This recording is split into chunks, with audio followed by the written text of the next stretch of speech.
Right then, lads, you ready to rumble? Ready to go?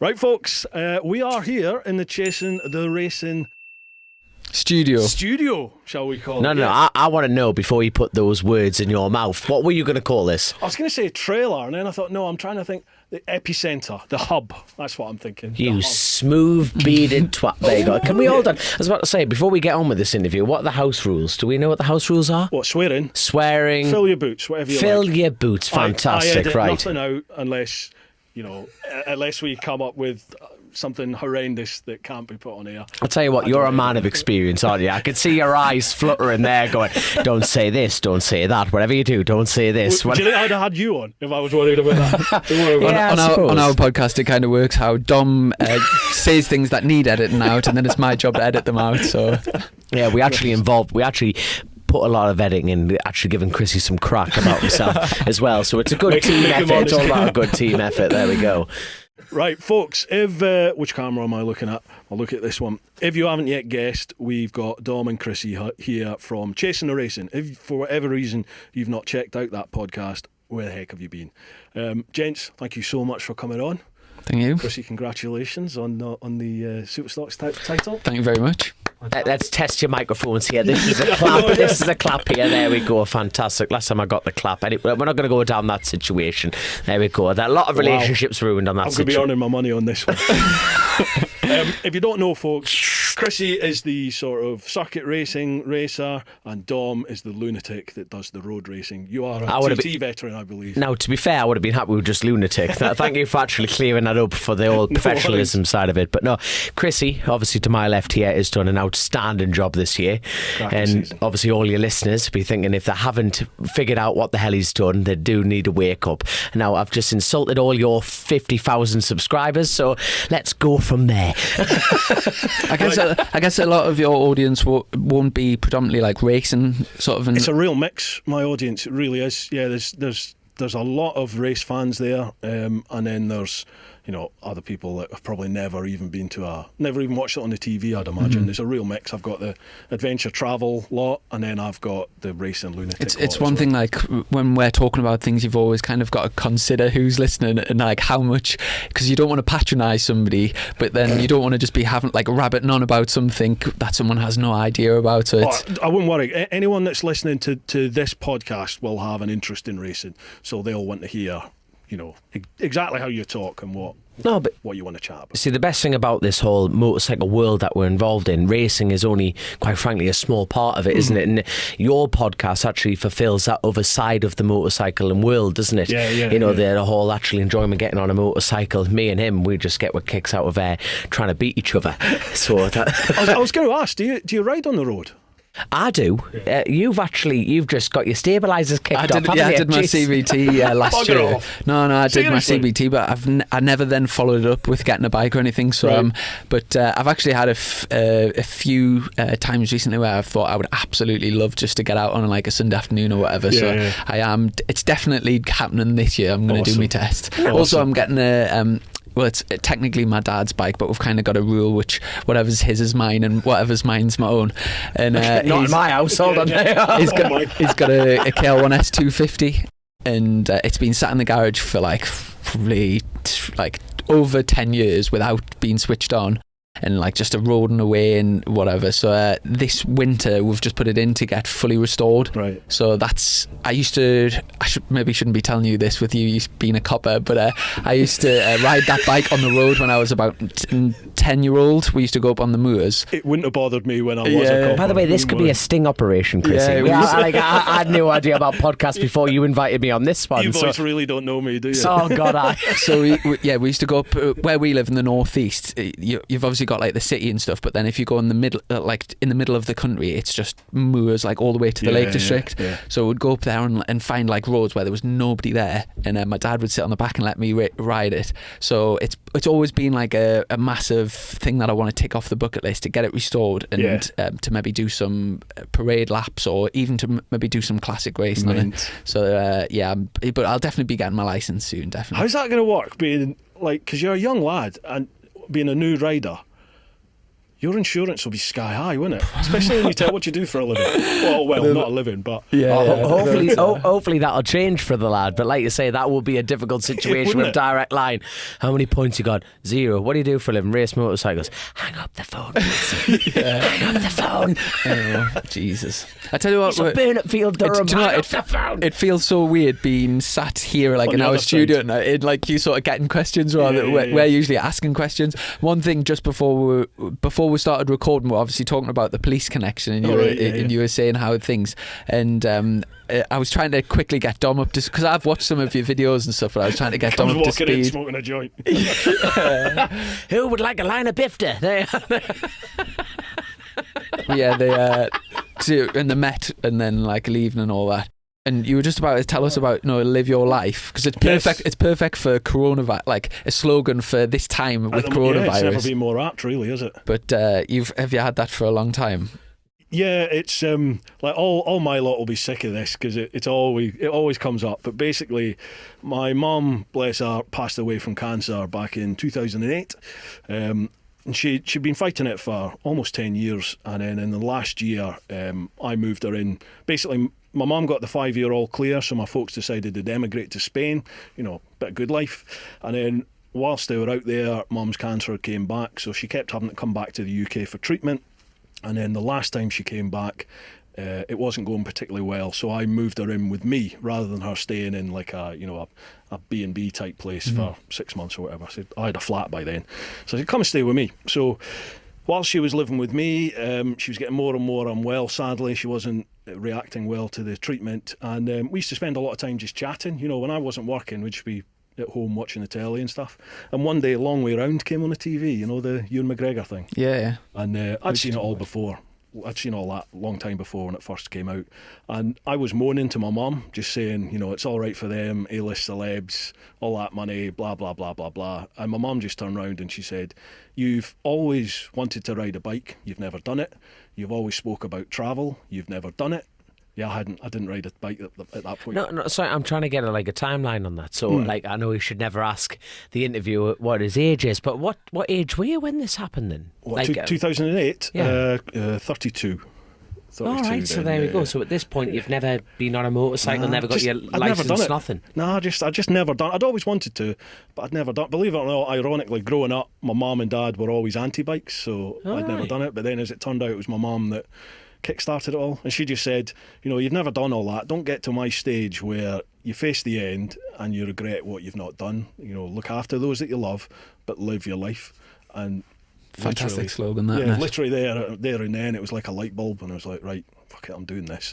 So I booked my DAS, went and did that, passed my test. By that point, Mum had been admitted to a local hospice because she didn't want to pass away in my flat, so she went to a local hospice in Penge. I passed my bike test and picked up my brand new GSX-R 600 that I'd bought waiting for me at the dealership.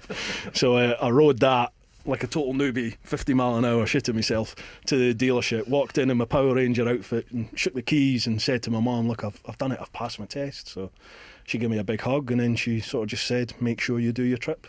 And 5 days later, she passed away. So it was like, right. Never. Yeah. So it was like, right, I'm doing it. So a couple of years, fast forward a few years, I'd done a bit of planning, and I left on her birthday, 2012. And that was it.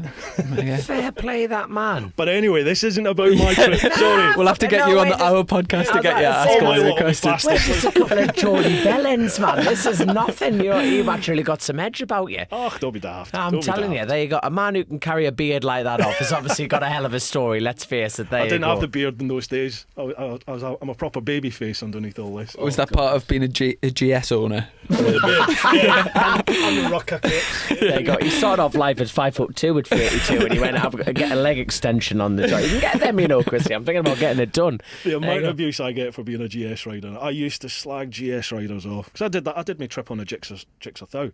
And GSs were you've said that several times now. I like you letting the people know. I'm a Jigsaw man. I'm a Jigsaw. I've got to get that in. Do you know everyone I know that's owned a GS is exactly the same thing. They've always thought. They've always looked down sort of dimly on GS owners, but as soon as you ride one, it just totally changes your opinion. Yeah, everyone said that. It does. Yeah. But anyway, please stay awake, my lot. Please stay awake.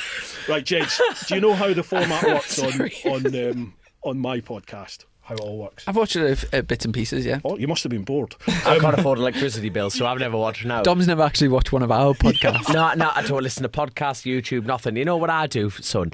I work for a living. So I go out either in the woods or in my bed. Now, one of the biggest lessons I ever got taught in life, Chrissy, was there's two things you should buy right. A good mattress and a pair of boots, because you should be straight out of one, straight into the other. Sadly, that's why I have no social life, any social skills whatsoever, and quite frankly, I don't understand why you dragged me onto this show. But thank you very much. There you go. And now we're sitting opposite a Viking. So it's amazing how life turns on you. How do I follow that? I'm not entirely sure how. Right, so let's move to you then, Dom, because you're... I'm boring. Let's go back to Chrissy. You're the road He's stock racer. 1,000 cheap. He is. Congratulations again. You're the road racer. And your job is you're a tree surgeon, arboriculturist. Is that what they're called?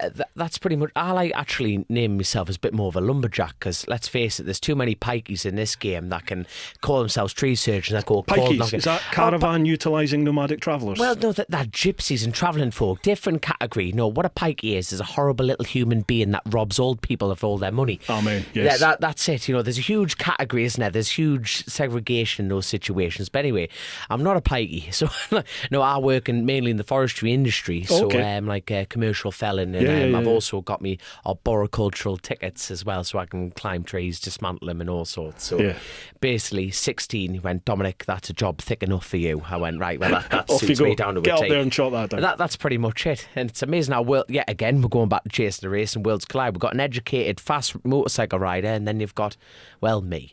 So, a complete nugget. Plays himself down, doesn't he? Massively, yeah.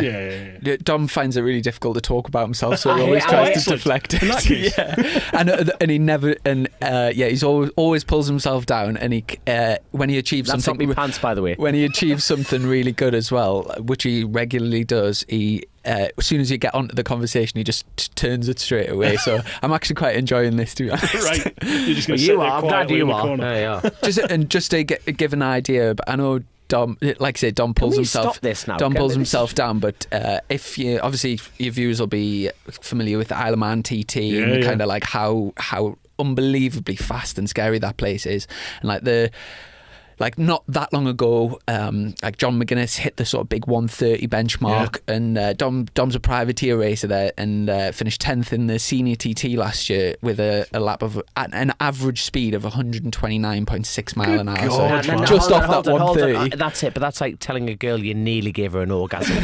You know, that's really Oh, come quite on. worked, does it? What? I know, that's it. I know it's a bit of a shock. It doesn't really, you know, you've got.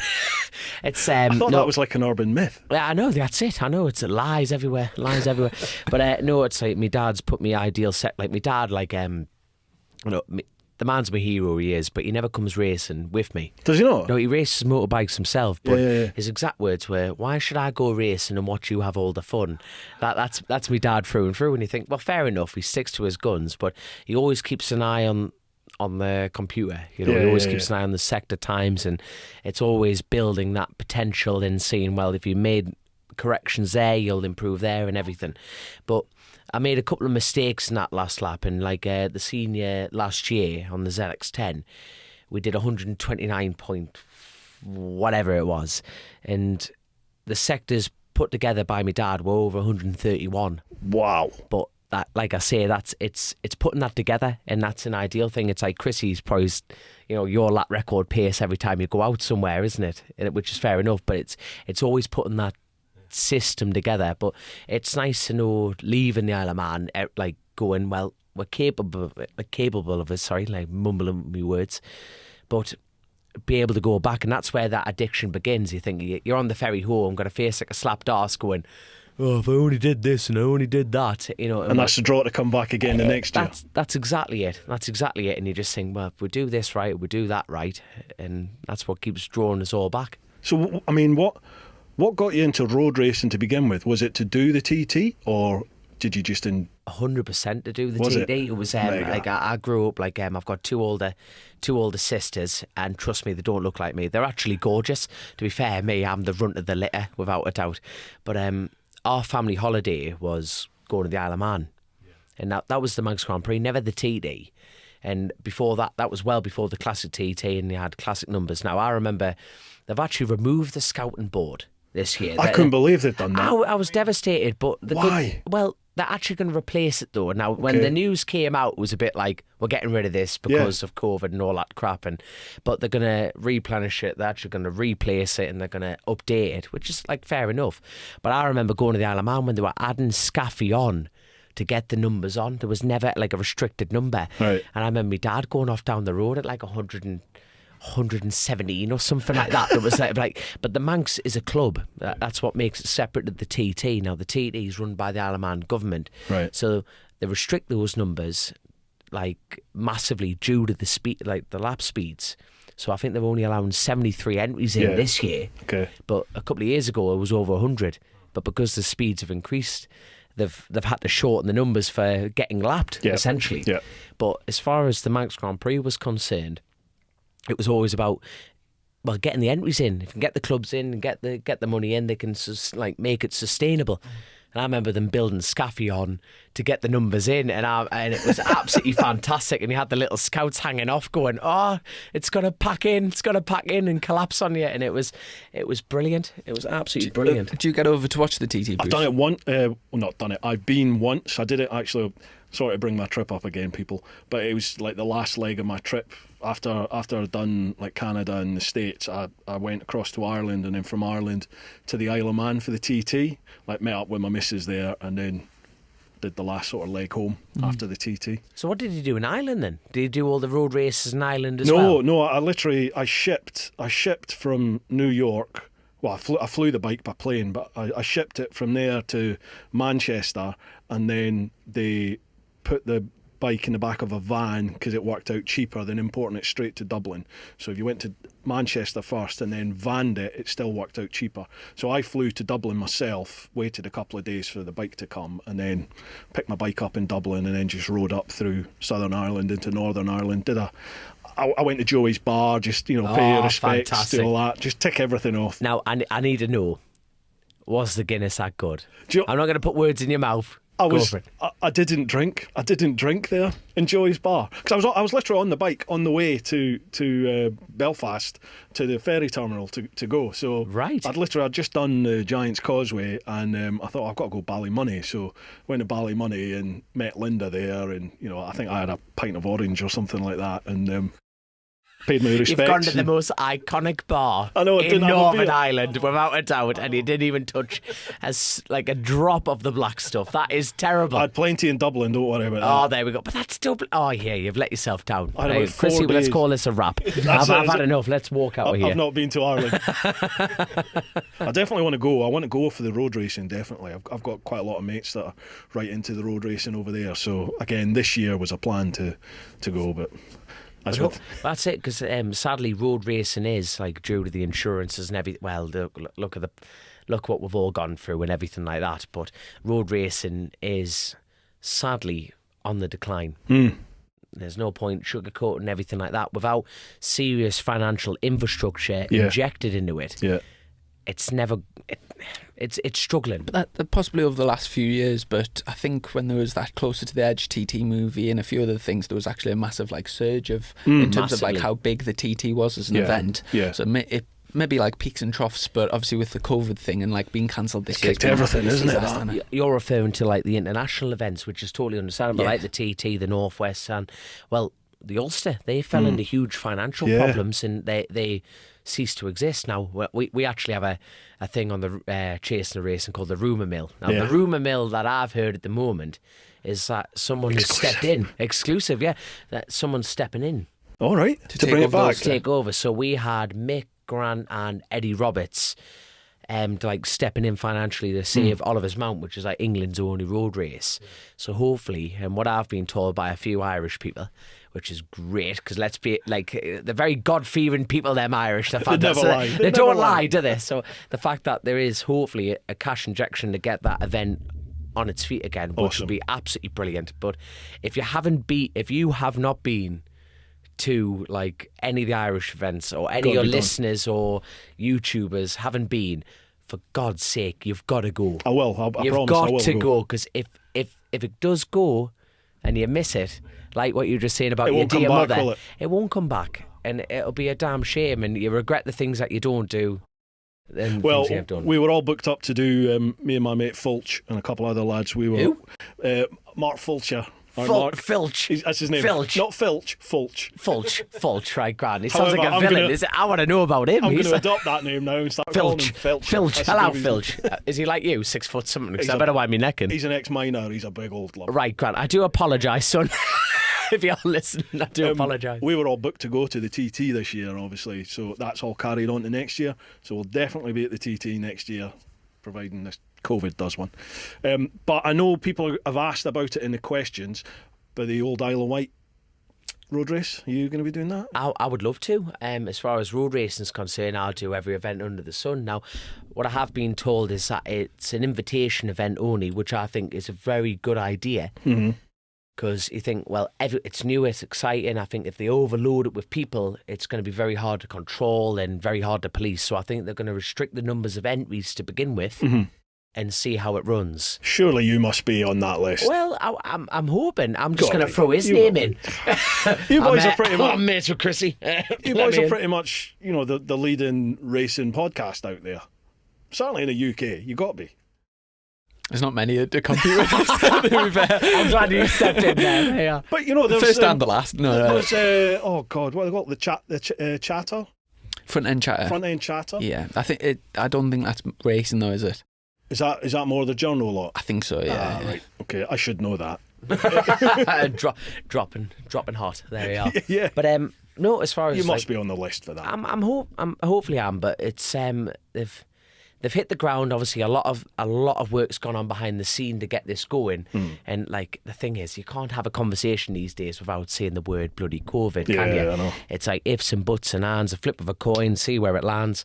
But until then, we don't know. But I really hope I am on the list. But what I have found out though is that they're not running a super twin race. All right.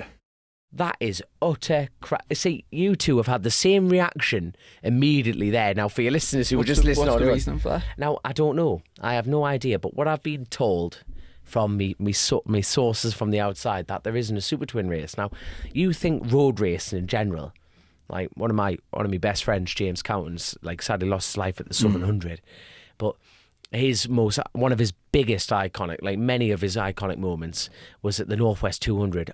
On a super twin. Yeah. Some of the best races we've ever had. Ryan Farquhar, we've had Derek McGee, we've had Jamie Coward, we've had Michael Dunlop, we've had super twin racing has always been a proper foundation Yeah. of it. Now, unfortunately, it's always been the money side of it that's been the difficult side of it. But as far as close-knit, proper, hanging off the edge racing, it's always been super twins. Now, I hope they do change their mind going into that. That's another fresh thing for the rumour mill. Yeah, but, definitely. but they're definitely having the super bikes and the 600s there, which will obviously, it goes without saying, that'll be fantastic racing. But I think, is it a 12-mile long lap? Something like that, yeah. Something like that. Now, I think, when's the last time a road race came on the calendar? New one. But that would be as big as news as you lot. It'll be getting a new massive. circuit. It'll be massive. There's already so many people saying, "Oh, you go and you go and you go," and like just to spectate. So it's got to happen. Surely it's got to happen. I've personally never been to the Isle. Have you ever been to the Isle of Wight? No. I've not. No. See, there we go. This is a ticket made Be in a heaven. huge this. tourist thing for Massive, them, wouldn't it? massive, yeah. Because you're not going to get. I don't think it's going to be as badly affected by the weather as the Isle of Man. Because I think it might be better weather on the Isle of Wight. You'd expect it a You'd lot expect better. off the south coast. But also, I think the timing of the year they were looking at was quite late on, wasn't was it? it? I Yes. think they were talking about it being in October, like after the last BSB, a week after the last BSB, Which is a good thing, really, though, isn't it? It's not going to collide with anything. It's like the end of season bash. Yeah. It's that kind. Because normally, like as far as road racing is concerned, it's always been, well, it was the Ulster, but then it became the Classic TT and the Manx Grand Prix. It was like after August, it was like, well, there we done. We had the Gold Cup in September, didn't you? But yeah, as far as hopefully with the weather concerned, the diamond races, let's fingers crossed and go for it. Watch this space. Have you ever been to Scarborough? No, I've not. I was supposed to go up for that this year. The Gold Cup of the Barry Sheen, Dom was racing at both of those. Yes, right, Good little track, that. I watched your podcast after that as well. Good. No, God. Right, the way my podcast works is I post up on social media to say who's coming in, and then people get the opportunity to leave some questions. So we normally go through the questions, but I Who's can take... Dom Herbertson? There's the first answer done. There you go.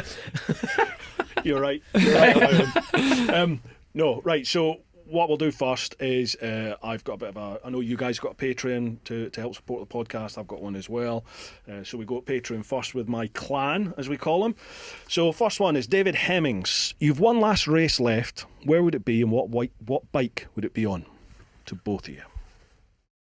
I'm going to go with how we started the podcast. I've got fond memories of being a kid riding the KR1S 250 with my dad on. Yeah. So if I could do some sort of classic race or whatever on that, I think that would be awesome. Mega. And if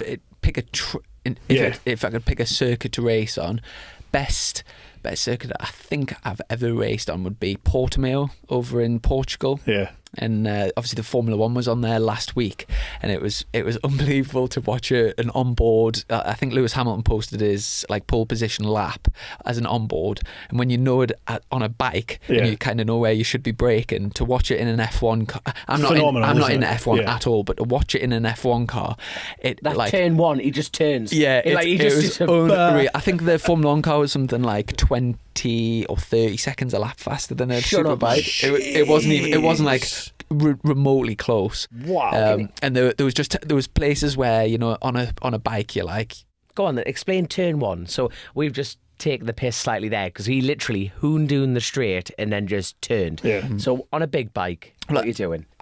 Well, first of all, going on to the start finish straight, it's a long right hand, and then you kind of come up a lip, and on a big bike you get the front end would go light, and so that's the start of the straight. And I think the F1 cars were hitting almost 190 mile an hour at the start of the straight. It's literally insane. 187 I think it was clocked at.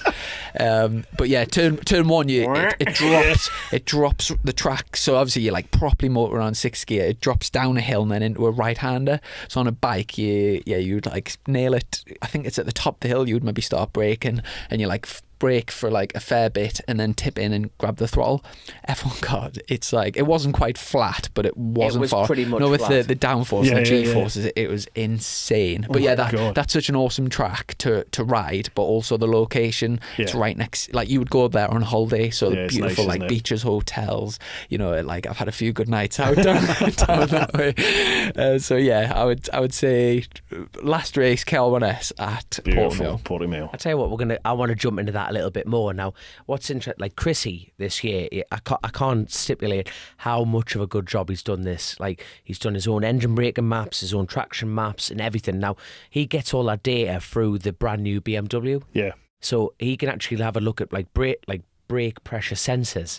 So we're talking about that one corner. Now F1 had developed this car just to turn in nigh on flat. Yeah. Now on brake pressure sensor alone, I want you to explain to his listeners, how much brake are you actually applying? What is the most pressure you've applied? It's not very impressive at all. If you on the BM, it's impressive. Now he's downplaying it as well. I'm bamboozled. Seriously, on the BM, you can press a button and it brings up a big sort of grid of all the sensors and stuff. Right. So you can, as you press the brake pressure, you can see what bar you're pulling. This is not when you're riding.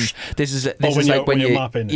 Or say sat in the garage, right, and when you think to yourself, I absolutely nail the brakes into turn one, and say you get 10 bar or 11 bar. If you actually pull 10 or 11 bar on the lever, it's not difficult. You just don't think you're pressing it hard at all. But if you watch it at trackside, you would see the front end dive, you would see the forks bottoming out, sliding in, and you think, wow, the amount of force you put through the lever.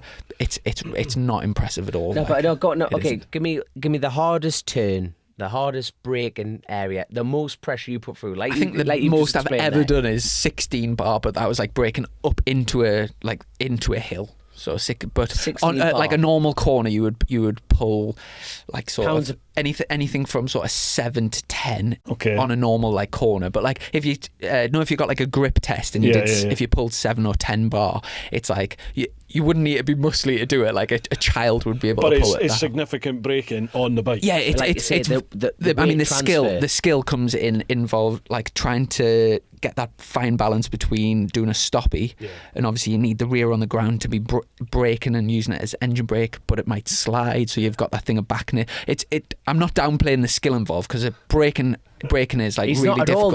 But all I'm saying is that actual power involved isn't like the actual tough. finger strength isn't Exactly, significant, yeah. but the braking is. Yeah. But how do you brake on a motorcycle?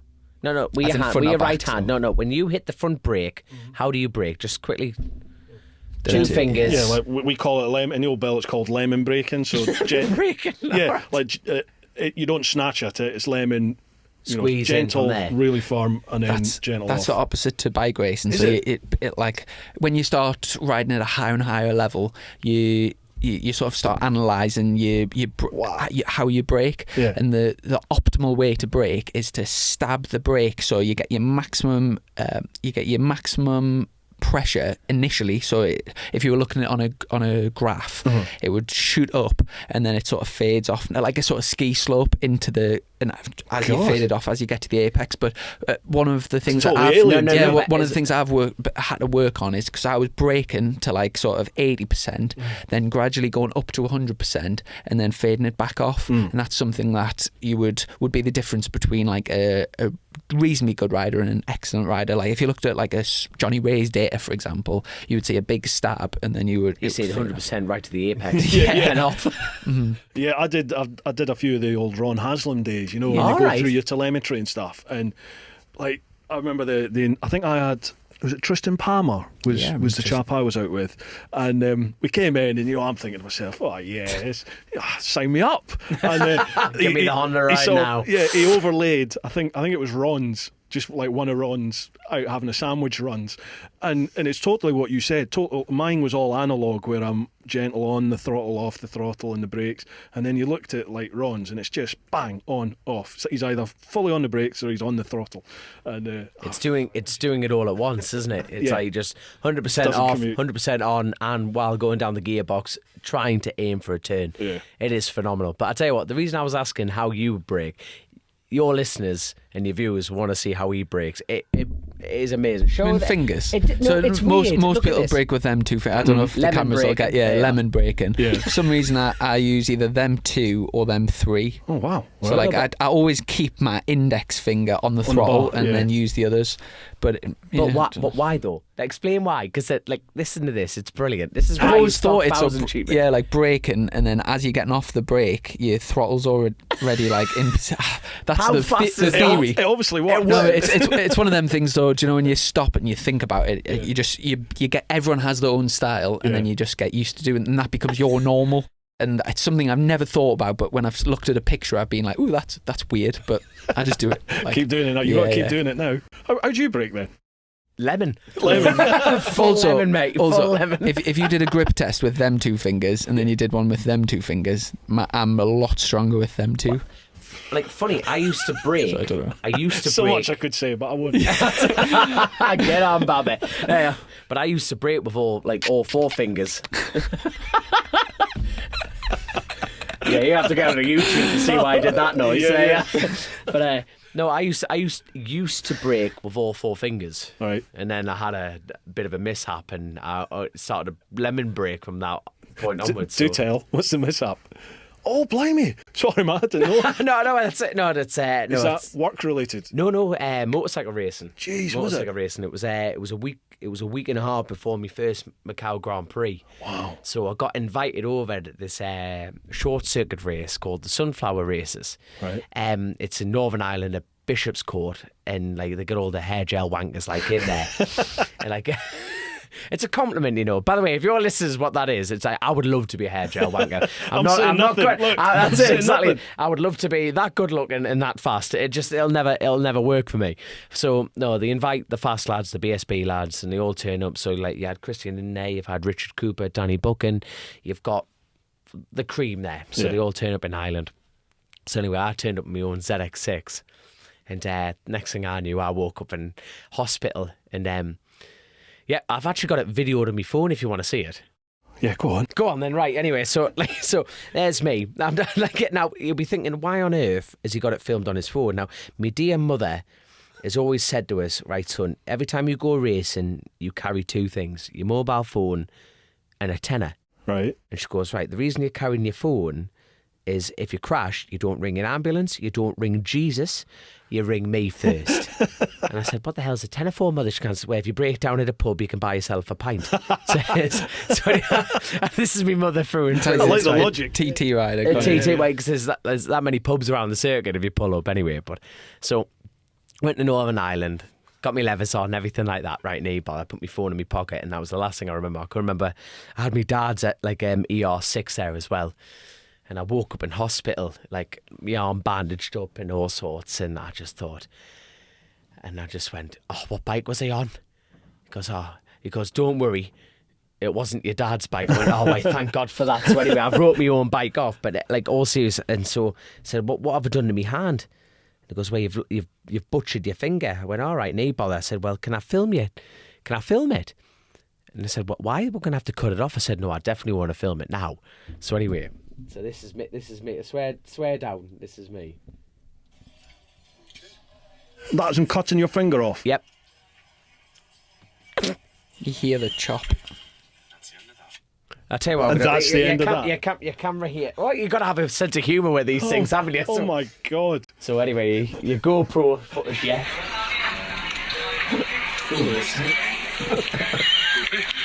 That's the end of that. He's still got his fingers off. It's in my mum's freezer. So anyway, I had this open argument with a surgeon.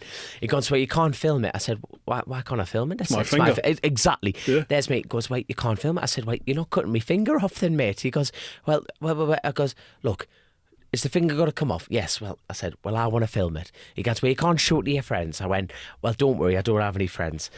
Here we are a couple of years later on a podcast. There you go. And it's now on YouTube. It's now on YouTube. To 40,000 people. So they cut it off and they put it in this little pot and they put it on the table. I said, can I keep that? And this, like, as quick as the Irish are, the guys, look, son, it's not exactly like the Tooth Fairy. You're not going to get a quid under your pillow. I goes, no, but I want it. It's my finger. Can I not keep your finger? He goes, no, you can't have that finger. There's no way on God's green earth you're taking that finger. It's a biohazard. Obviously, since Victor Frankenstein nicking body parts from the graveyard's been a bit frowned upon. So there's me going, all right, no bother. Crack on. Now the silly doctor, right, said, right, there's going to be a nurse here in 10 minutes to come tidy it up. Goes, right, no bother. So anyway, the doctor leaves, shuts the blinds, and I just saw my finger on this table. I went, mint, penny up, legs open, finger down, leg shut, penny back. And I'm going, so anyway, so when about 10 minutes goes, and this nurse comes in. She was, I'll tell you what, she wasn't hard to look at either, I remember. So she turns up with a clip, hello, Dominic, you all right? I goes, hi. I said, hi, it's been a hell of a day. And she's looking round, she's tidying things up, and I could see her looking, then looking at me, then looking back at her clipboard, then looking at the table, then she'd look under the table, then back to looking at me. And I'm going, I can hear the question. So anyway, about a couple of minutes go by, and she goes, Dominic, have you seen your finger? I said, that's a bit insensitive, I've just lost it. So anyway, she's dropped everything. Tell me you've lost it. So anyway, she's dropped it, she's legged it off. So anyway, my mate Lauren comes in. She comes in like with me helmet, and I said, like, so I drop this pot of finger and I drop it in the lid, and I said, Lauren, get away with that. She goes, you what? I can't, like, you're going to have to go with it. She goes, well, what the hell's in it? I said, that's my finger. She goes, I'm not taking that. I said, take the lid, leave the hospital right now. And she goes, so anyway, she's picked this lid up and she's just hooned it out the hospital. And this surgeon goes, where's your finger? I went, I don't know, mate. I'm not, check me over. So anyway, I'm lifting me penny up and all sorts. So that's not my finger. Oh no, it's not my finger. It's a bit of a long-winded story, all this, to be fair. But I tell you what, the most heartbreaking, like referring back to my mother, and my dear mother hates one thing, and she lets me, like, you know, every decision I've made has been off my own back. They've never put money into me, whatever, blah, blah, blah, blah. And she hates tattoos. All right. Hates tattoos. Now, the day before I lost my finger, guess what I got done? No. Half me bloody arm done on the sleeve. Yeah. So anyway, I'm going home and I'm going, oh my God, I've got this tattoo on. So I'm in the van home, missing a finger. Driving the van home, driving the like going with this tattoo on my arm. So anyway, I march up the drive. She goes, hey, hello son, you all right? You all right? I can't see. Yeah, it's fine. It's been a hell of a trip. It's been a hell of a trip. And she goes, I said, Mother, I've got a present for you. She goes, what do you mean? I said, I've got a present for you. Can you hold out your hand, shut your eyes? So anyway, shuts her eyes, puts her hand down. I present her with this finger in a pot, right? It's totally mashed up to shite. So I present her with this pot, put it in her hand. She opens her hand. Now, a proper Northumbrian woman, she just looked at it, didn't shriek with horror, nothing. She looked at it, looked at me and went, do you think that's funny? I said, you think that's funny? Anyway, I revealed this tattoo. She nearly went for me throat. I was like, what are you doing? Oh, that was some crack, that, man. And she's still got it in her freezer now? That's still in the freezer. So we ever get raided by the police again, we've got some explaining to do. Yeah, so there we explain go. that one. Blimey. Crikey. Right, we're doing well there. We're 41 minutes in and we've done one question. Yeah, I do apologise. There you go. Right, second question then. Matt Jordan.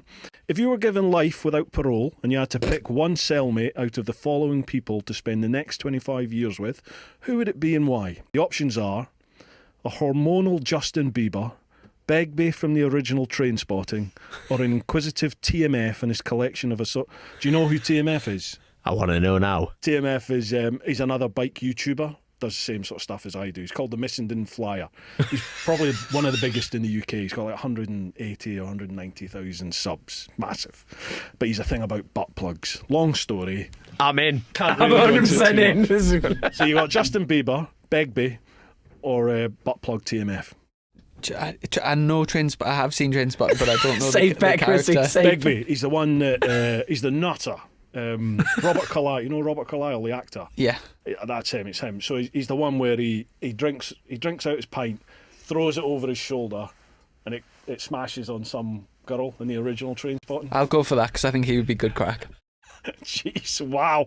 Okay. Captain Butt Plugs, I think he's got more crack there. TMF, he's coming for you. That's gone out. Why is that gone out? Sorry about that, folks. Slight camera issue. We are back up and running. So we went with Chrissy, you said you'd take Begbie in the cell for 25 years. Good luck with that. And Dom, you went with TMF and his assortment of plugs and gadgets. It's got to be done, hasn't it? Life's for living. Speaking of butt Wow. plugs, I want to know where you're going with this. I won't drop me in that one. There's a story. I won't drop me in that one. Ask him the most eaten Iron Facts owned. Yeah, do. I better not. I think Dom knows what I want, so he can speak now if he wants. I've got a feeling, but I'm not sure. Yeah. So I think we'll leave that one there. Let's leave that one for another time. There we go. Would I need to edit? Yeah. Yeah, let's not do that one. Save that for next time. Yeah. It's amazing how many scenarios I'm going through in my head. There's a fair bit. I need help, mate. I need help. There's definitely stories there for later, definitely. Right, next one, ATCJ5. There we go, I always get this. If Bruce hasn't mentioned that he rode around the world or said he has a GS, don't worry, he will. Thanks very much. Cheers. Would you guys ride around the world and would you take Bruce with you?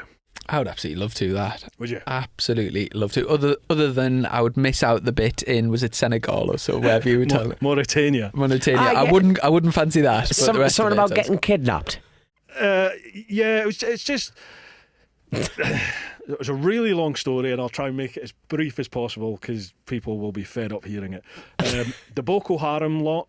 They're the lot that kidnapped the schoolgirls in Nigeria. Do you remember, sort of 2012 sort of time? All right. I don't know if you remember. There was a big explosion in Central Africa of the Islamic fundamentalist group called Boko Haram. I think it's Boko Haram. But anyway, they had exploded all through Africa, and they'd taken over Mali, which is a country next door to Mauritania. They'd sacked the famous Timbuktu and all this sort of stuff, and they'd come across and were now starting to come into Mauritania. So the government there flooded the area with police and troops to try and combat that. And there's only two roads in Mauritania, two tarmac roads in Mauritania, because it's the Sahara Desert basically. So I was going down the far sort of western edge of the desert on the road, and there's just checkpoints everywhere. So I got stopped at one of the checkpoints on the way to an infamous border between Mauritania and Senegal called the Rosso, and it's known as the most corrupt border in Africa. And it's amazing how borders like that survive. Yeah, you know what I mean? You're the most corrupt one. Oh, well, carry on amongst your business. It's a booming industry.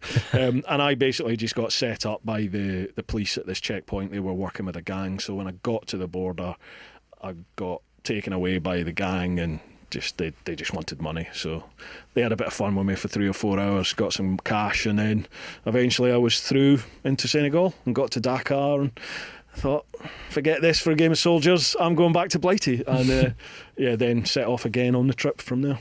So. Yeah, I mean, I guess with racing, I wouldn't really want to take more than a few months at the moment. But when I'm retired from racing, I think that would be absolutely awesome. Mate, yeah, if it's something you ever want to do, like you don't need to do the whole round the world thing, but if there's something that you want to do, travelling on a bike, just do it, because it's awesome. I know quite a few people that they take a lorry of bikes out to, I think it's Mazzano MotoGP. So then you fly over, watch the racing, and then you come back up through the Alps and whatever. And I've always thought that sounds hellish. That would be mega, because you get a weekend racing and then a real good road trip back. Yeah. But yeah, maybe I don't know. Maybe if further down the line. Honestly, sorry, go on. Sorry, no. Have you ever done that Route 66? That's always been a bit. What's that like? I didn't do the full route from Chicago to the West Coast, but I did a little bit of Route 66 on my trip when I was coming back across west to east, and it's.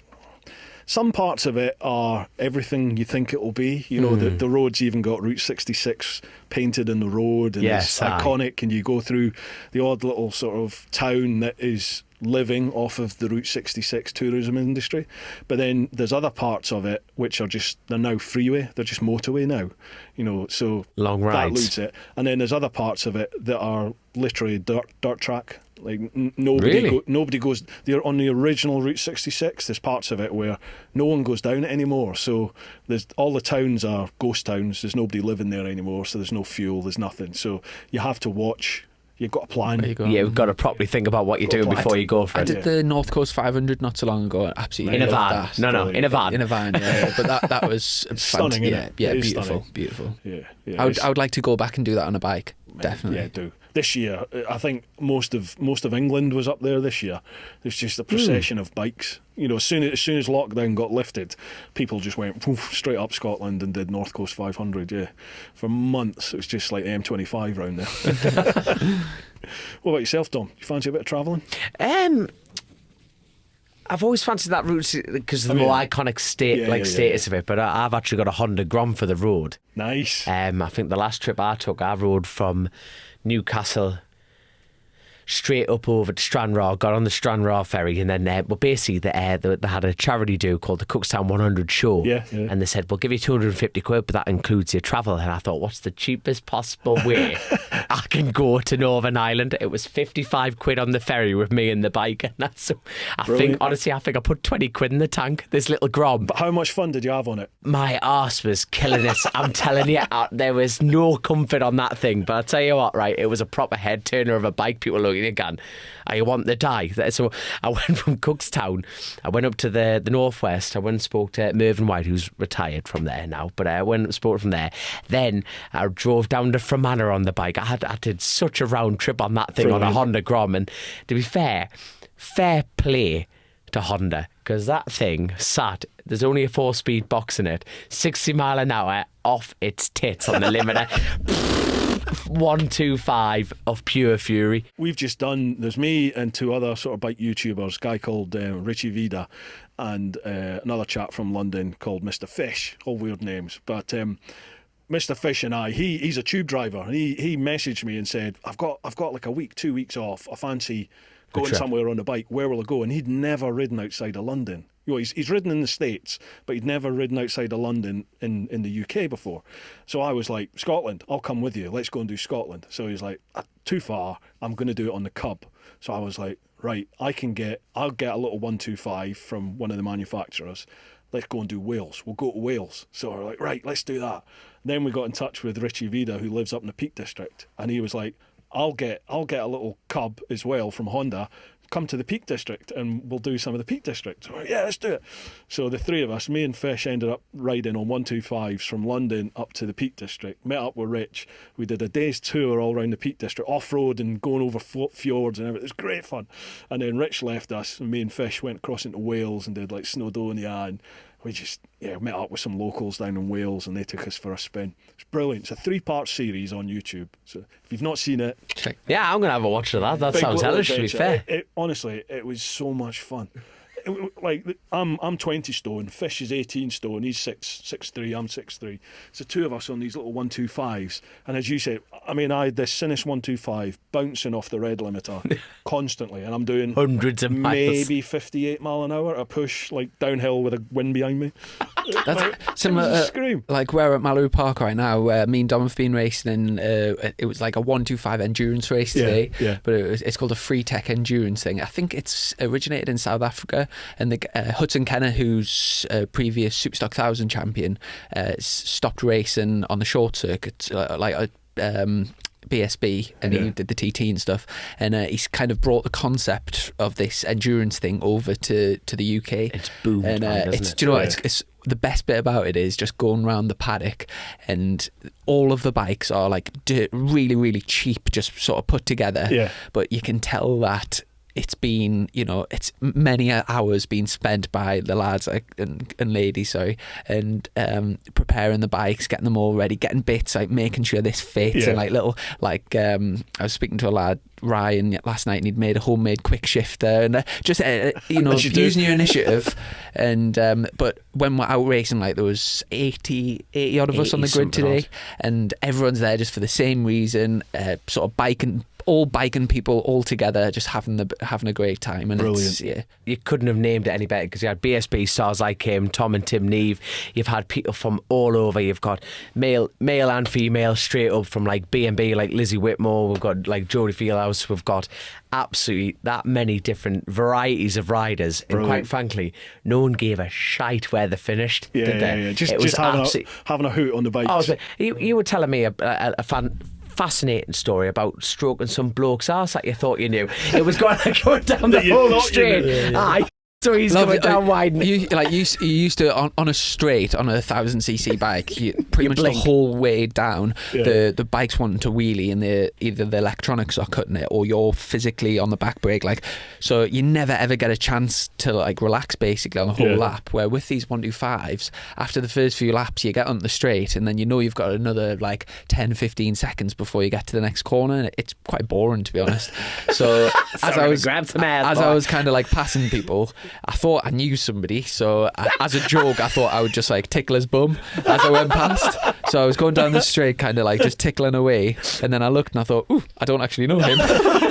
He got the shock of his life, and then just looked at us with utter disgust, and I just kind of passed him, and then. So that puts it in perspective how long he had to touch this bloke's arse. This bloke to think about he's getting violated, and then to give him a look. That's how slow the bikes were going down the street. Because bearing up, what can you do round here on a big bike round here?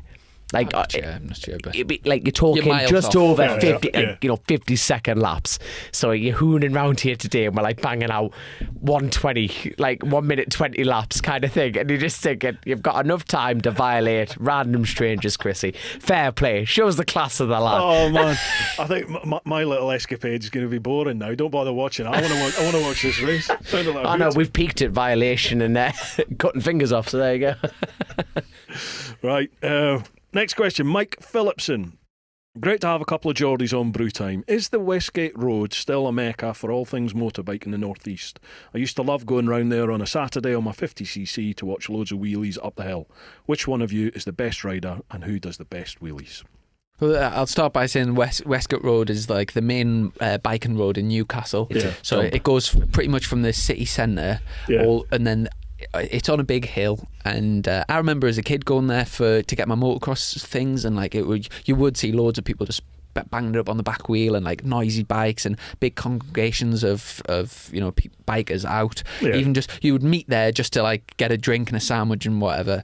It's nothing like that. Nothing now. like It's it. nothing No, like that now. It's been really depleted, and I mean it's still where the bike shops are, or some of the bike shops, but it's just it's not a patch on what it used to be, and it's sort of a bit sad to see really, because there's a lot of kind of barbers and sort of salt and pepper, just like shops, takeaways and stuff. cafes and stuff, and so the main bike shops of Well, it's a proper sign of the times, isn't it? You think the motorcycle culture in general is struggling, if you know what I mean, and it's always keeping that grass. And obviously what you're doing here is fantastic, keeping that going. I was speaking to someone about this the other day actually, is when we go to the race meetings, so either the TT or like at BSB where I go, there's big crowds to the meetings, obviously not this year but usually, but if you look at the demographic of the people that are coming, it's very much kind of middle-aged and onwards, and it's kind of worrying for us because it's biking though, isn't it now? Yeah, seems to be. And I don't know if that stems from it being really difficult to get your license. I'm finding now just to get my license, it's the sort of the barriers to entry to into the sport is which quite is the high. ridiculous thing, because you're the national stock 1000 champion, and yet there's loads of barriers in front of you to ride a bike. And I understand. I think everyone understands why they're making it hard for people to get a bike, especially a big bike, because you can kill yourself really quickly on one. But what a load of crap. Do you not think? What a load of shite. It's the person on the throttle. You can kill yourself. You can kill yourself on a 50cc. You can kill yourself on 1,000. Yeah, but it's a lot easier to do it on a 1000cc piss off. bike. A gun's a gun. Yeah, true. Yeah, true. The problem is, we're such a blame culture now that you've got to hide behind an excuse and find like we're trying to slow them down getting a bike, but yet any 17-year-old bell end with a rich mummy and daddy going, there's an Audi R32. Yeah, absolutely. Cram the car full of 5 people and not give a flying toss and roll a car and kill several people. But on a motorcycle, it encourages safe behaviour. Now, I've come from a motorcycle family, like me, both my sisters have their bike licences. It makes you a safer person on the road, because you're thinking about position in a car, other people's actions. Yeah, 100%, because it's actually engraved with us the fact of it's so much dangerous to be on a bike. Yes, that is a good thing. Yes, it's a bad thing. But the putting a physical barrier is just a money making scheme. Yeah, it's 100%, because they're getting 2 tests, because the industry's struggling. They're going, we need to make more cheddar. Right, we'll put 2 more tests in front of people. I think the knock-on effect of that... Bit of a rant there. So, say if you go to Spain and everyone's whizzing around on... All the little kids are whizzing around on 50s and whatever, 16. There's that culture of biking, which then translates to... There's bike racing on at the weekend, so everyone's has some sort of interest. Even if you've just got a little 50cc, you would then sort of relate to MotoGP, because you're both on 2 wheels, and therefore you have an interest, and therefore the sport gets bigger, and it kind of more emphasis on the sport. Where really, if where we live in Newcastle, there's hardly any people racing, and none of my friends would have bikes on the road. It's very rare you see kids on. No, you don't. You don't. When I say kids, anyone under the age of kind of 30, very very rare to see them on the road. There seems to be down south anyway. There seems to be. How have you kept your Scottish accent as well if you live down there? I'm not going to sound like them. I'm not going to sound like them, damn it. They are. Fair play. Down south, there definitely seems to be more people on small CC bikes now, like 125s, 400s, that sort of stuff. But I suppose you've got the added thing in London as well of commuting. Yeah, exactly. And I think with COVID as well, a lot of people have gone, I'm not getting on that train anymore. So they've just gone and got themselves a little bike. And we had a guy on recently on our podcast from Stolen Motorcycle Recovery London. Yes, I listened to that one. And that was really interesting, because obviously that's another issue, but we'll get it. He actually helped. A couple of friends of mine, they rode little 125cc's from from London all the way to Ulan-Ude in Russia in something called the Mongol Rally, which you have to do it on bikes. It's got to be 125cc or below, and in cars it's 1.2 litres or below. Basically, the more shit a vehicle, the better. That's what they want. It's a great laugh. It sounds like an event straight up my street. Honestly, if you love that sort, you'd love it. So they did it on these bikes, these 125 Cynuses, and Holly had her bike nicked when she came back to London. So I just listened to your podcast with this bloke, and I was like, geez, right. So I contacted Paul and Holly and said, have you heard about this bloke? He recovers. So I put him in touch with him, and they got the bike. Brilliant. Shut up, man. Yeah, they got it. It wasn't just because of him, but I did a bit of a social media thing on my Facebook, and I think they did on theirs and stuff. And somebody that had seen it on social media went, I think I've seen that bike down here. So they went down to these garages, and boof, there it was. So yeah, incredible. She got a bike back. Wow, there you are. I see the power of social media. Yeah. He does great work, that bloke, the stolen recovery guy. It's funny because when we spoke to him, we pitched him to look like you and sound like you, like, give us my bike back, type of thing. And it wasn't like that at all. Listen up, and Ken. he's like very unconfrontational. Yeah. It's not like he goes there and his physical presence, scares the criminals to get the bikes back.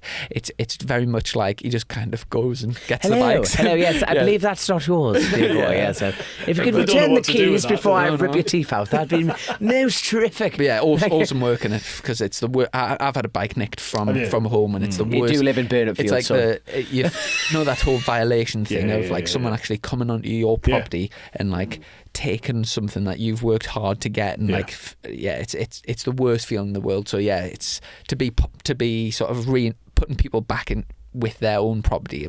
You must get a right good kick out of that. Definitely, yeah. Well, sadly, it's a bit of an issue in London, really. So I think it is in a lot of the cities now, isn't it? But yeah, I had somebody try to jack. I was on a GS going into work actually. God, they must have been in a bad place to jack a GS. they're one of the, we need the money. It's worth the shot. They're one of the most stolen bikes in London. Really? GSs, yeah. Right. Because there's so many of them. Everyone's got one. Yeah. Right, there's another part of Mike's question. Which one of you is the best rider and who does the Chrissy. best wheelies? Wheelies. I'm more accidentally put into them. Yeah, I went to a wheelie school to learn, but I'm still not that good. I can't do a decent wheelie. I can't do a stationary. To where, like, if you put me on a flat road, 30 mile an hour, when you see these like gangsters in America, it's mint. The skill level's phenomenal. They just hold it up on the back brake and just ride the clutch out. Like me, I think every photo I've ever had on a road race is on the back wheel, because it's potholes and bumps and jumps and everything. Everything is just murdering the back brake all the time. When I went to wheelie school years ago, it must have been nearly 10 years ago, something like that. But there's a proper science to it, and you're the teacher, and then you get all day to practice. And it's you basically go along at say 6,000 revs, and then you press the back brake, which loads the front up, and then I think every 1,000 RPM you move, it's 15 degrees of lean angle. It's 15 degrees. Jeez. So you only have to rev it from 6 to 9,000, and then you drop the clutch and release the back brake at the same time, and it goes up to 45 degrees. And then you basically just, obviously, at that point, if you wanted to go further, you just twist the throttle a little bit, and if it starts to drop, you pick the throttle up, and you're basically just balancing it like that. And once you practice it for a while, you'll have loads of your listeners going out trying this now.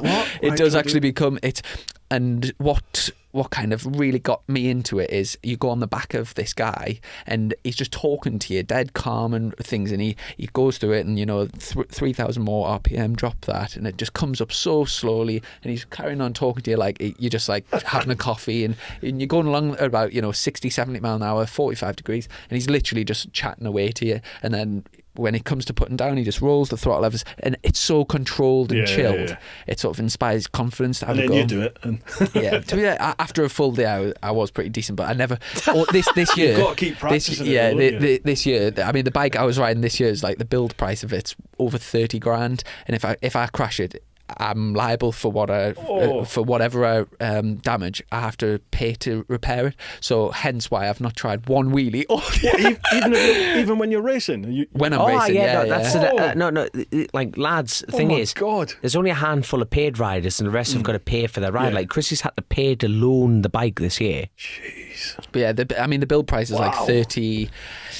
I think There's a few optional extras, but it's anywhere from sort of 32 to 37 grand for the bike. Yeah, it's mega bit of kit. That's pressure, isn't so it? if any of your listeners are multi-millionaires and want to sponsor him and in turn sponsor me, that'd be brilliant. You pretty much cannot crash for like less than £1,000, because like even if you just do the very basic things, it's £1,000. But do you know when you see crashing, when it's sliding along and it's staying on one side, you're like you're pretty safe at that, because your wheels tend to be okay, your frame, especially if it's not on the exhaust side, that's an added bonus.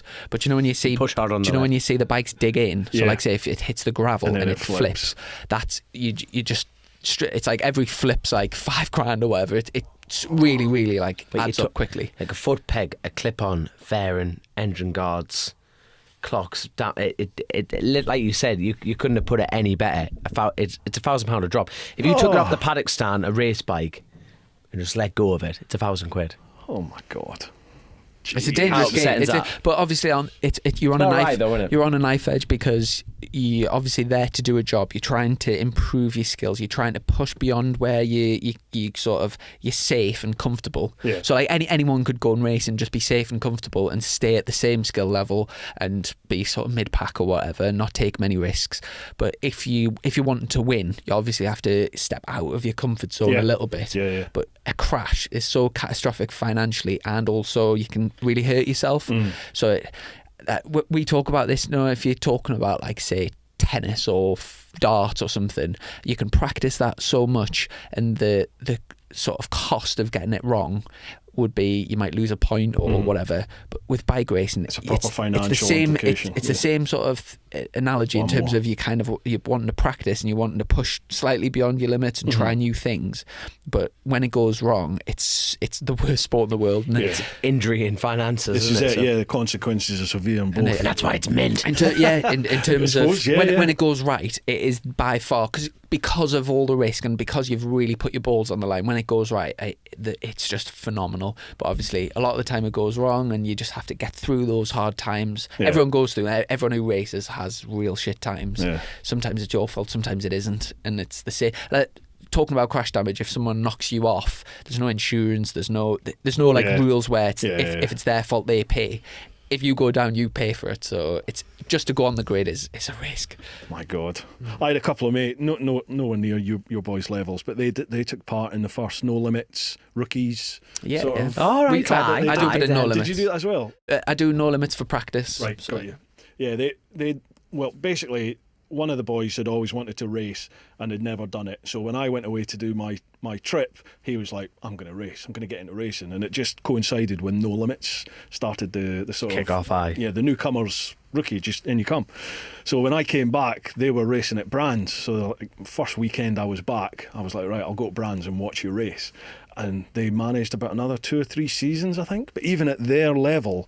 man, it was costing them like £1,000, £1,200 every weekend on tyres, on fuel, on everything like that. And then scratching the surface. This is the thing. And as they got better and faster, they started crashing. And then obviously the crashes start costing a lot of money, don't they? And you buy better bikes, and that costs more when you crash them. And so they don't race. It's that anymore. thing though. It's like anything Mary where Poppins handbag, isn't it? Never ending. Once you get bitten by the bug, it's like that thing what Dom was talking about, the TT. You're desperate for more, and your whole life becomes around that one thing. And you see people who have got no money and whatever, but they manage to get to the racetrack, whatever, like somehow. By hook or by crook. Exactly. And it does just grab a hold of you like that. And to me, there's no better way of living for me in my preferences. Going from racetrack to racetrack, week to week, trying to get better, get faster, get results, and with your little team. And for me, there is nothing better. How do you fit it in? I mean, you're a school teacher by trade, aren't you? So how do you fit that in round? And so I only work part time, so I work Monday, Tuesday, Wednesday in the classroom, and then pack this trailer up and get away racing on the weekends. Brilliant. I mean, the kids that you teach, they must know what you do they? Yeah, quite a few of them. Obviously, with like for example, before this last round out, we've got Look North. You'll have like Look South or whatever. Look North on BBC. So I a few interviews on that, and, like on the radio, and obviously all my races are on TV as well. So that is it. You have got Look South. I think I don't watch Southeast TV, or whatever. I got time. People will be they'll be sick of hearing this. But I literally spend my life editing or out on the bike. So I'm living my dream. Living really. the dream. Yeah. Tonight on Looks. But yeah, I absolutely love it. What do you teach? Maths. Are you? Geography. Yes. Sorry. Yeah. Yes, I did. A few years ago, I did a maths degree at Newcastle Uni, and then I went into teaching straight after. So I've done a few years, and yeah, like you said, the kids know, and or some of the kids know. Some of them are interested, some of them aren't. But I kind of just keep them totally separate, and with busy with that when we're in the classroom. God, I bet. Yeah. But it is a bit weird. I feel like I've kind of got a double life a little bit, where it's almost like almost like an actor playing the role of a teacher and a responsible adult, and then I kind of take my suit off and park that, and then I put on my leathers, and like the fun part of the week begins. I saw the picture on your Instagram after you won the title. You got you're in your full sort of suit there with the Indiana Jones looking. Yeah, brilliant, loving it. Nice one. Right, next question. How are you guys for time? Are you okay for time? I'm absolutely fine. Sure. Yeah, I think we've got a Domino's coming, but after that we'll right. Next question. Tony Rolls. Hi all, big Hold follower. on. That's one of our patrons. Tony lad, how we doing? There might be more than one, but if it is, there you go. Let's see what he says then. Here we go. If you all had to swap jobs with each other, whose would you take and why?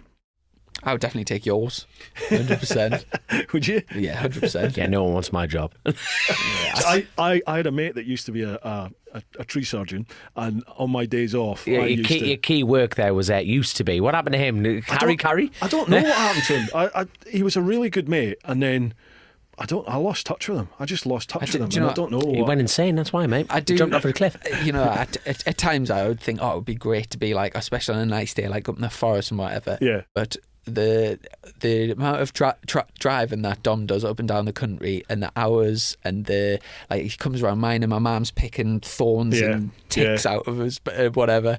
And I just think fair play for doing that for a living, because it is proper hard. I just used to do it because it was. In the days when I actually used to go to the gym, it was a bit of a workout, because I was basically just the groundsman for him. He'd be up the tree chopping the stuff down, and then I would just feed it into the chipper. Aye. And it was great. I used to love it. Take a tree and straight through the chipper. But I was fucked at the end of the day. And like you're saying, he's doing it every single day. Things you got to do to pay the tyre bill. It's a nightmare, isn't it? Yeah, I bet. But no, like you say, it's like, when you talk about like additional training and everything like that, you just think, I get home at night and I'm just going, the last thing I want to do is go to the gym. Yeah. You know what I mean? You're not working hard enough if you want to go to the gym. I tell you what, I don't know how we're speaking about cost and stuff. So at the Isle of Man TTs, over 2 weeks, you get a week practice and a week race. And if you... all the lads race in like various classes, so you'd have like a twin, a 600, 1,000, whatever. Yeah. If you go to the TT and you pay for all of your tyres, estimate the cost of a tyre bill for one TT. Oh my God. What's it, a set of tyres every 2 laps, is it? A rear every 2 laps. And like practice, God. You can stretch it out. Like practice is not so bad, so you can get like around about 4 laps and stuff like that. You try and stretch it out as much as you can. I can't even. Just pick a figure. Just think. Jesus. $5,000. 6.5 grand. Oh my God. It's in that 6.5 grand on 24 litres every 2 laps on a big bike of petrol. I don't even think about that. Wow. Literally, and I can't even afford race fuel. That's just straight down to the local SO. Just straight down. You did 129 mile an hour average on just like SO out Tesco fuel. Honestly, out the pump job. God, man. Wow. So like race fuel can give you like on average like a brake or like 2 brake. Everyone says it gives you 5 brake horsepower more. It doesn't. It gives you, but it's a cleaner, safer fuel and everything like that. So it's. So how many sponsors do you sort of accrue then to get you through the TT?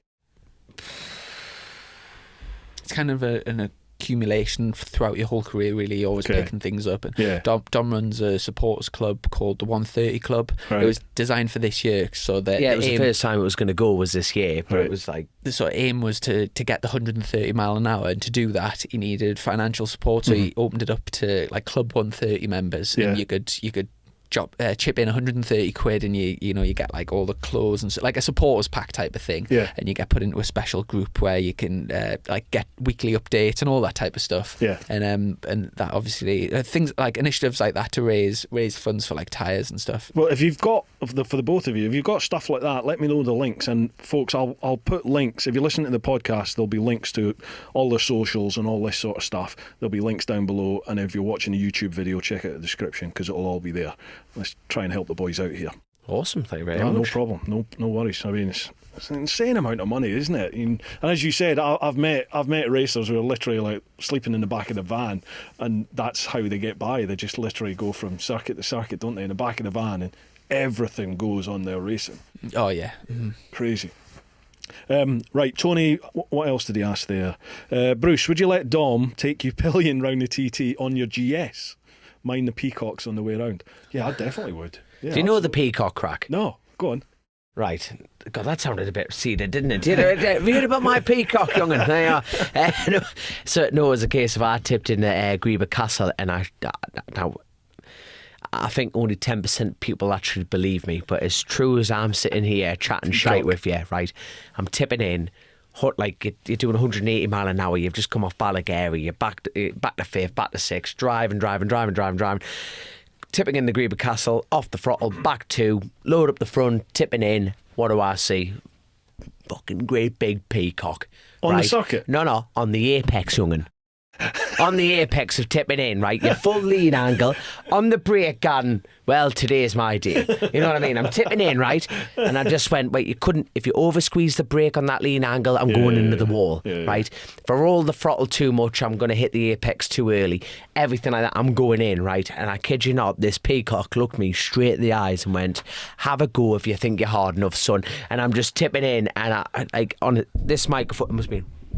Wow. Like, that's this peacock. I mean, a midge's dick between a fag people would have fitted between where boom, boom, boom, boom, straight off. I came in, right, 6 laps you do, 2 pit stops, second pit lap, I nearly hit a peacock. Graham, who's filling up my fuel, just looked at me and went, breathe more oxygen. Yeah, like that's pretty much it. He just looked at me and went, shut up, man, just get on with the bike. You know what I mean? And no one believed, like, to this day, it's been like a running joke from, because how long's the podcast been going now? From like mid-70s, we'll do one a week. Beginning of 2019, I think we started. 2019. Ever since then, it was quite an early on thing, wasn't it? And it was just like no one still believes this, but it was just this. But this peacock, it haunts my, like, if I wake up in shrieks of horror, screaming like a peacock, like shrieks of horror. It's no, it was that was a hell of, imagine that. Here lies Dominic Herbertson. Yeah, I know. Peacock. Wow, what a way to go. Wouldn't it just? But no, if you ever, I'll tell you what. Like speaking of pillions, the name will come back to us.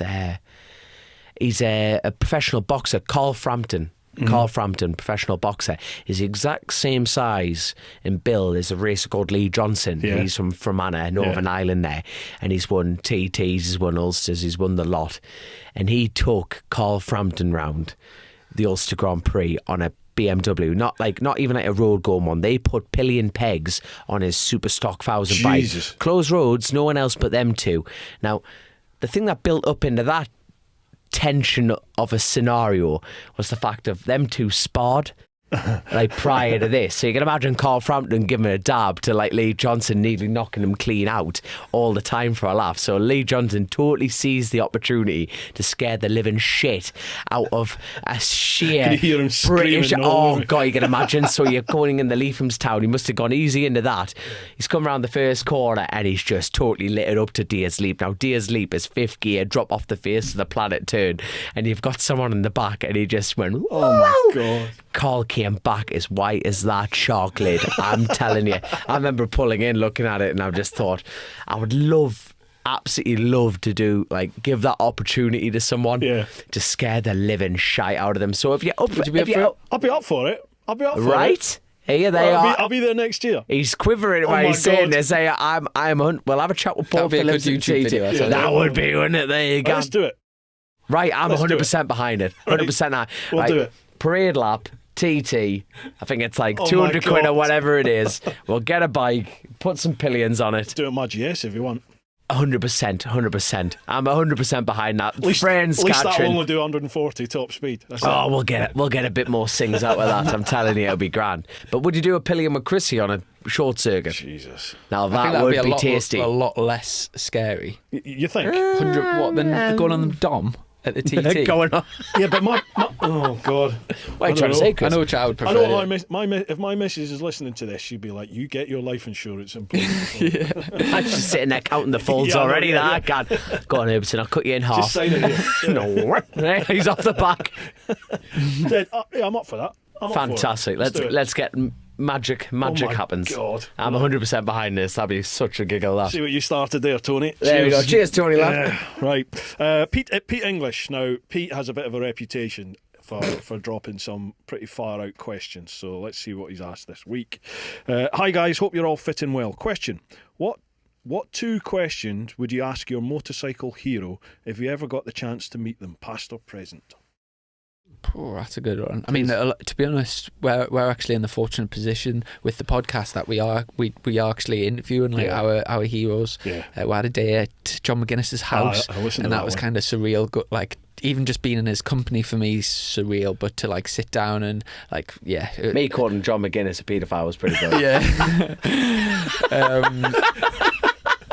Yeah, that interview. Obviously, he's not. Right, let's tidy this up. That interview began with Dom, all a bit of crack. Dom drawn an analogy between John's got like a sort of a motorcycle playground in his garden. Yeah. So he kind of said, Neverland, Michael Jackson, like you're sort of the Michael Jackson of bike racing, apart from you don't touch kids. As far as like an opening of an interview, exactly. But I'm not sure. I'm not sure about the what question would ask. Just it's just nice to sit down and just sort of go back and forth, and sort of for me, I like to find out about the early life and kind of getting into racing and stuff like that. But nothing sort of stands out. Mm-hmm. But to be fair though, they're all on the same page, and it was like Josh Brooks was like a big shock. Like Rob Mack, he seemed really decent. Josh Brooks, brilliant, wasn't he? And I think my favourite thing about this is like I am 100% a million mile an hour behind Chrissy, so you like he knows a lot more in depth about them and their successes and their careers. And what I almost pride myself on within the podcast is sitting there as a regular bike fan but not knowing anything about them, so I almost ask the questions that your everyday fan might. Well, I potentially ask, if you know what I mean. So, but it's like a huge shock, and like what's good is I saw Josh Brooks at that particular interview was like, he seems like a bit upfront, a bit of a dick, really. And you're thinking, all right, you know what's going on. But do you mean before the interview? Before the interview, sorry. But just then I just to clarify. But then actually getting to sit there, and like the good thing is, what they seem to get different from other interviews is me and him race bikes. Yeah. And you seem to get such a different interview compared to other people. For me, I think it's the time and yes, with the not being time restraints, they can really kind of relax. And after 20 minutes of kind of the sort of introduction questions, you almost forget the microphone's there, and then it just becomes a chat. Then, exactly like this, and, amongst mates and peers. And exactly, that sort of stuff. Well, that's it. But you all have the same passion, and it's good. Like to actually get there. Like your guests, they get an opportunity to get their side across, and I think that's a very rare thing, and I think that's what's good about this world now. It's like trying to play the social media game. It's difficult, but having those opportunities, not many people get them. That's what I love about the podcast format, this long form format, because like social media now, YouTube especially, they say people, you basically have, I think it's now 5 to 7 seconds to grab people's attention in a YouTube vid. Yeah, and then if they don't like what they see, they just click onto the next one. So that's why a lot of YouTube vids are like bang, bang, bang, both changing, changing the camera angles, lots of stuff going on. It's just to constantly keep people's attention. And I kind of do it to an extent just on my on-bike stuff, because I change the camera angle, I'll jump cut my edit to try and keep things moving along at a pace. Whereas with this, some of my podcasts have been 3 hours long because you just sat chatting away with people, and the sort of the contrast between the two, you couldn't get a bigger contrast, could you? But this is to me, this is normal, isn't it? It's just a conversation with people, and I think a lot of people don't get that chance to see that side of, like Josh Brooks, John McGuinness. They don't get the chance to just sit and listen to somebody talk for an hour or however long it is. Exactly, yeah. Dribble on about shite. It's brilliant, isn't it? It's pub crack, isn't it? That's why I like, you try and aim at that, don't you? It's Absolutely, the pub crack side of things. You're saying about McGuinness. I've seen him a couple of times. I've never actually met him. I've seen him a couple of times. But he was at Brands. I was at a Bennett's track day back in July on the tractor, and McGuinness was there. And he was literally as close as you guys were. I couldn't bring myself to go and say hello. I was just like, it's John McGuinness. I was like, I can't say anything. And everyone had said to me, because he was in my vid, he's like in the background of one of the vids I did, and they were like, just go up and say hello. He's the nicest bloke you'll ever meet. I was just like, it's John McGuinness. I can't do that. Well, no, but like it is surreal doing that, because like we've gone like meet people, and it's surreal that they just invite you into their homes, don't they? And like, hello, you're all right, and you're sitting in John McGuinness's living room going, this is a bit surreal, like, isn't it? You look up to these people your entire life. It's like, we recently interviewed like Rob Mack. What an amazing experience that was. You just tipped up, turned up, plugged this trailer in, and you just had the crack, didn't you? It's like, this is just totally nuts, man. What got you into the podcast then? What made you start it? Your fault. Yeah, totally. Probably my fault. I listened to quite a few podcasts, and at the time there wasn't many sort of bike racing podcasts. And me and Dom we're both sponsored by a club, which is it basically works where we have guests, and it's not recorded as a podcast, but it's just to a small crowd. Get sort of famous biking people in, and all the money that's raised gets redistributed to the local riders. Right. So it's kind of a very similar format to the podcast, but it's like a live event up in North Allerton, sort of in the northeast. So I guess definitely worth coming to if you ever fancy. If you're ever on the bike and the North Yorkshire Road Racing Supporters that's Club. It. And I get that out there. I guess that was kind of like the intro, and then we didn't really have we still don't have like an end goal. It's just very much like we started sort of recording it without the video, and then we've kind of added that in, and then we've got the studio, and then we're just building it up sort of organically, and we really enjoy doing it. It's we try and get one out once a week and meeting new people, travelling around, learning things. Everyone, when they listen to my podcast, everybody goes, "Oh, have you heard the Chasin the Racin one?" So block it. In 70 episodes, you guys have done phenomenally well. God, thank you very fantastic. Gents, there's 2 more questions on Patreon, and then I'm aware of the time, so we just call it quits after those 2 then, because I know you've got Domino's to get. God, aye. We're at Mallory, and there's a car track day on tomorrow, so I think the bike racing lot will be getting kicked out. So it might be under a bit of pressure from them. No worries. Right, I'll be quick as then. We've got 2 more here. Peter Hamazed, he's a mate of mine, and I can never pronounce his surname. Hamidzadeh. Pete. It's Mohammedzadeh, is it? You smoothie Christopher. Hamidzadeh. Teacher. There are you. I only know that because I won't go into it, but yeah. Right, well, Pete's asking, hi all, firstly, big congratulations to Chrissy, well done on P1. Love both podcasts, so it's great to have you together for this one. Question 1, in your respective fields, race series, riding groups, if you were to take one of the other riders' girlfriend, partner or wife as a pillion, whose would it be? I don't have a... Josh Brooks' missus. Next question. Go on, let's... Do you want to think about that? No, not at all. God, Bennett. Cramp. You brought that up in the actual podcast, I remember. That's factory. There you are. That's factory. Liz Hurley, if not, but she's not God, please, Liz, if you are listening, I know you are, because you're a bit of a deviant, aren't you? But go and marry a motorcycle racer so I can answer that question again. Elizabeth, I've got to pick another rider's missus to take for partner or wife. That's a great one. Or husband, or whatever in between. I'm struggling with that one, There's so many. You were straight in there. Oh God, I'm getting there before he does. So you can. I mean, to be fair, Josh Brooks is definitely up there. It's not going to sound right, but it sounds like there's a cue. But the thing is, she's actually absolutely amazing. You know, she's sat there, hello, you're all right, and I mean, just such a lovely person. You think, damn it. I'm literally racking my brains. Let me just get my black folder out. Yeah, I know. Yeah. What was that? What had that? You're getting worried because you're Malcolm Landry's. Yeah, I'll go Malcolm Landry's. Set your sights. What about yours? I think Malcolm. Now that we're getting in trouble, have a word with yourself. I know you're married. Malcolm, take my wife, obviously. Oh, you! How are you, creep? I think Malcolm Landry's missus used to be like a Playboy. And if any of your listeners want to check it out, it's on Instagram. I can't remember her name, but if you go Malcolm Landry's, you can't. But you won't say it. Then all will become clear. Exactly. There we go. Exactly. There we go. Question 2: if you could ride any bike on road or track, what would it be and why? We'll miss Mike Norbury's missus as well.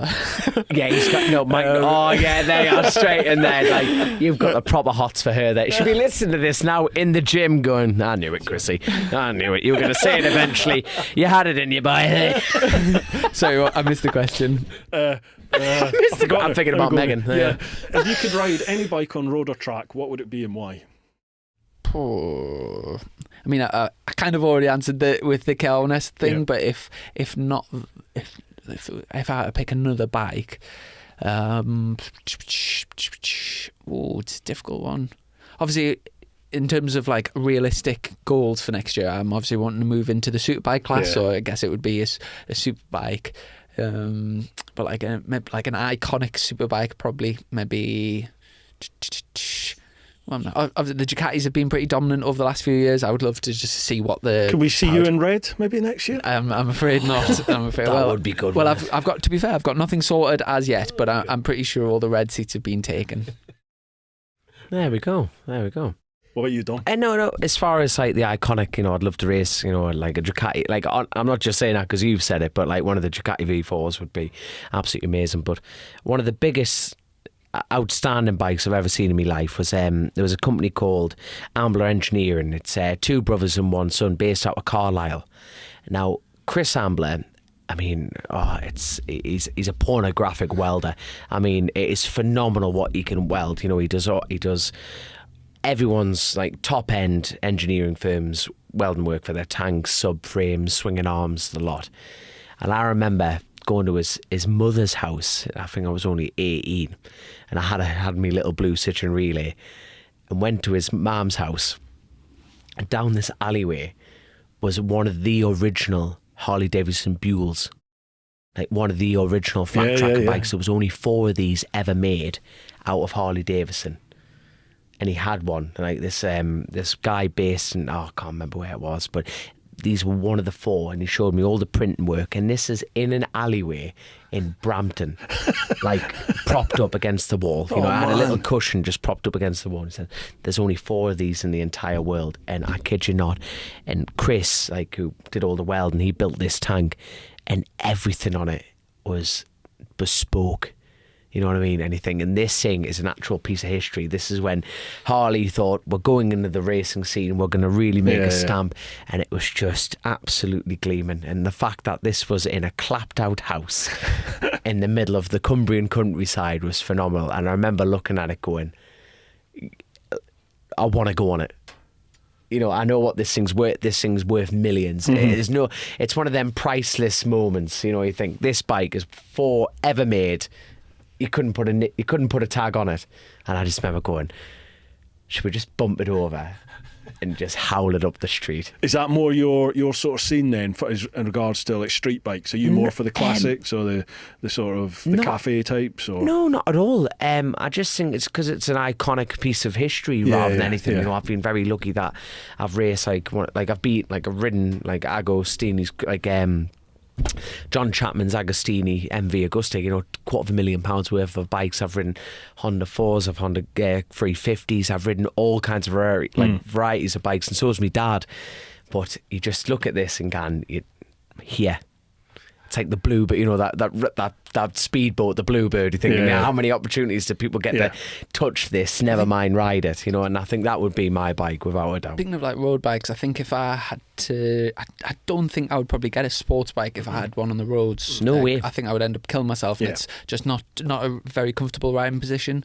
A few years ago, I was working with a lovely lad from Owens. Lovely man. Yeah, and he's called Sam, and he's got him and his family have got a business called Mint Customs. I don't know if you've came across them on YouTube. They've got quite a big YouTube following, right? But they build like sort of bespoke, custom sort of cafe racer types. And I've always thought if I was going to get a bike on the roads, I'd probably go for something like that I could get out and enjoy. Comfortably, and I would quite like to like pull up at a cafe and for people to be like, wow, like that's a one-off, like you've never seen one before. I know what you mean. I kind of like that. It's a bit like idea. when you turn up at a cafe on a GS, everyone's just like, I've never seen one of them all before. the just knickers dropping, just yes, I've arrived. You just get a chorus of, oh my God. That's it. thrown underwear at you. I know. I get it all the time. There you are. Oh yeah, that's day-to-day occurrence. That. I've got a part 2 answer to that. Go on. That question, right? Someone jammed a Ducati 1200cc engine in a Honda Grom. It's on the internet. If you just type it in Honda Grom Ducati engine conversion, and you just think, shits and giggles per mile. Wow. It would be worth every second of it. Brake, it's a single-sided brake disc, man. You'd warp the disc trying to stop that. But I tell you what, imagine pulling up at the lights like that, lifting the visor, just going, the noise slips. of that thing. Fancy racing for slips. It'd be off and away. It'd be fantastic, wouldn't it? So if you're listening, whoever owns that bike, I'm telling you, Google that Honda Grom like engine conversion or something like that. It's like people have jammed like 250 2-stroke engines in them and like fully done like the lobster welding on the exhaust and everything. The Grom scene, it's class. Yeah, the Grom scene's massive, isn't it? It's serious, man. Huge. Especially in Asia and America, it's phenomenal. It's phenomenal, but. There we go. I've never ridden one. I should have brought it down, young'un. There you go. You would have looked, trust me, you'd still look more ridiculous on your GS. Thanks. There'll be a queue of GSs outside of Burnetfield, Durham for the next recording gang. Are you taking the piss? Sorry, lads. It's all a bit of crack. They're all accountants. Don't worry about it. GS riders, all accountants. Right, last question. Alex Bentley. Hi, all. Hi, Alex. Being a massive TT fan, I followed the rise of Dom since his appearance in a YouTube video, The People's... I watched that last night. God, that's weird. That came up on my YouTube feed last night, The People's Race. And I was like, what's this? The People's Race? Yes, it was one about a TT, 2015? Oh, the religion of sport thing? Yeah. Oh, the right, father and son on a bike, and they filmed it, and you're in it, loads. You're being interviewed loads. All right. I think it's after the TT, and you're still in your leathers next to a motorhome drinking. I don't know if it's cider and black or something, but you're sat there. Oh my God, that video! That's a total different video. All right, no bother. Carry on. I've never seen this. Oh God, I was hoping that one would disappear into the dark. Oh please God! do, yeah. Stop googling it. He said, obviously a real character in the paddock. Are you planning? Oh, we covered this.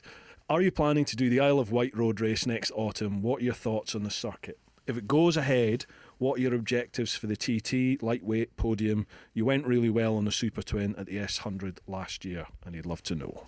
Oh, definitely. No, as far as like the Southern 100 was concerned, it was I was riding for the Daffabet team, and the bike was absolutely brilliant. And last year I got the race in the memory of one of my good friends, James Cowton. His dad put me on like their family bike, to continue the name for James, and they've wished to continue that on leading into the next year, which is it's an honour that I've never taken lightly. And no, it's a big part of me, that it really is. And like together, like they've built a fantastic brand new machinery. It's not the ER6, it's the new Z650 Ninja. Right. So it's the lighter frame, better turning, better adjustment, the more upgraded engine.